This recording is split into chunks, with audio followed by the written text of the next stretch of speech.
Hello बच्चों, let's read the question.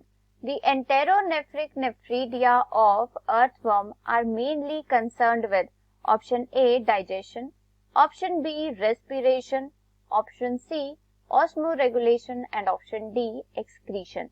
इस question में पूछा गया है कि अर्थवर्म में एंटेरोनेफ्रिक नेफ्रीडिया का क्या फंक्शन होता है.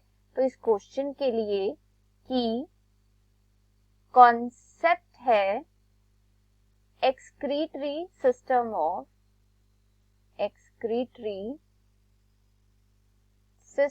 of earthworm.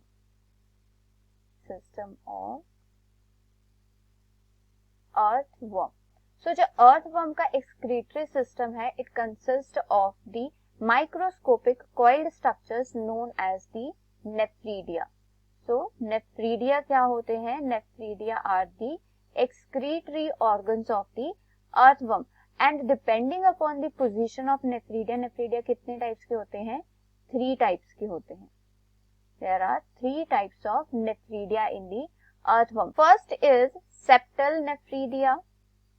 Septal nephridia, these are the nephridia present on the septal wall of the segments. Second is the pharyngeal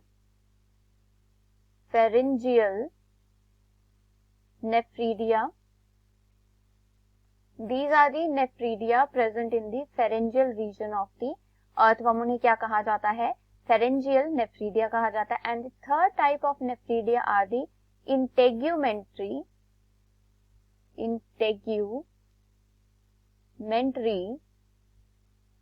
nephridia. So जो integumentary nephridia होते हैं, these are present in the inner skin of the segments. जो segments की inner side पर skin होती है, वहां पर present होते हैं integumentary nephridia. If we talk about the septal nephridia और pharyngeal nephridia, so जो इनकी opening होती है, जो terminal ducts जो है, they opens into the digestive system, alimentary canal में open होती है, and that is why these are also known as the enteronephric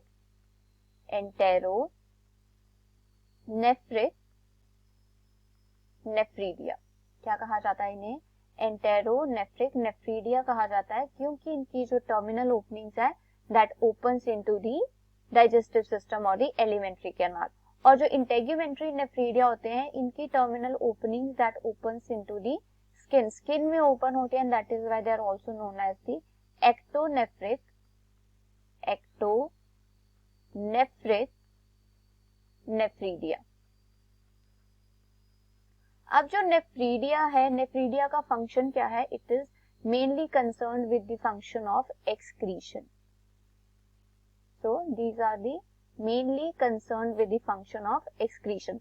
और जो अर्थवर्म होते हैं, अर्थवर्म कैसे होते हैं in the excretion? They are the ammonotelic. That is the जो इनका नाइट्रोजनस वेस्ट होता है, that is ammonia when there is plenty of water. जब प्लेंटी ऑफ वाटर होता है, सो किस टाइप की एक्सक्रीशन होती है? अमोनोटेलिक एक्सक्रीशन होती है. और जो नाइट्रोजनस वेस्ट है वो कौन सा होता है? अमोनिया होता है. But when there is the moist conditions, जब क्या होती है? मॉइस्ट कंडीशंस होती है, एट दैट टाइम जो नेफ्रीडिया होते हैं वो कौन से नाइट्रोजनस वेस्ट को एक्सक्रीट आउट करते हैं? That is the urea. और वी कैन से किस टाइप की एक्सक्रीशन हो जाती है अर्थवर्म में?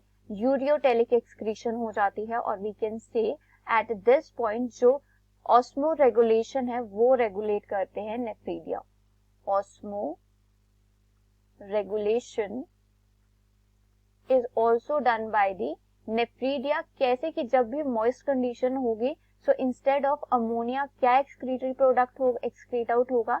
That is the urea. और ऑस्मो रेगुलेशन क्या होती है? It is the salt water balance of the body. तो उसको कौन मेंटेन कर रहे हैं इन case of earthworm? That is the nephridia under the moist condition. तो इस क्वेश्चन में पूछा गया है कि एंटेरोनेफ्रिक नेफ्रीडिया ऑफ अर्थवर्म, उनका मेन फंक्शन क्या होता है? So option A is digestion. So this is the wrong option. क्यों? क्योंकि जो अर्थवर्म है उसमें कंप्लीट डाइजेस्टिव सिस्टम होता है. दैट मीन्स जो एलिमेंट्री कैनाल है that starting from the mouth till anus. तो this is not concerned with the nephridia.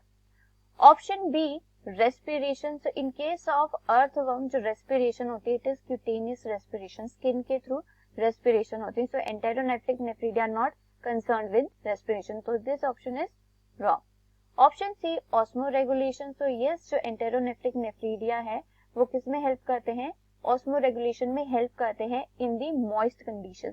जब क्या होगी, मॉइस्ट कंडीशन होगी, when water is not that much plenty in the environment.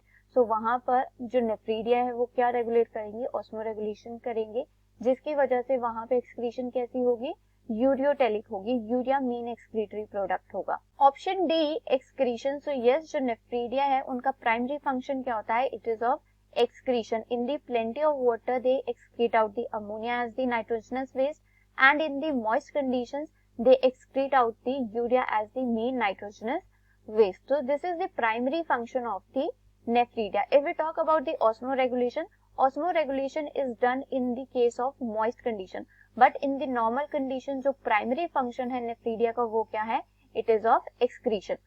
So for this question, the most appropriate answer is option D, excretion. I hope you understood it well. Best of luck. Thank you.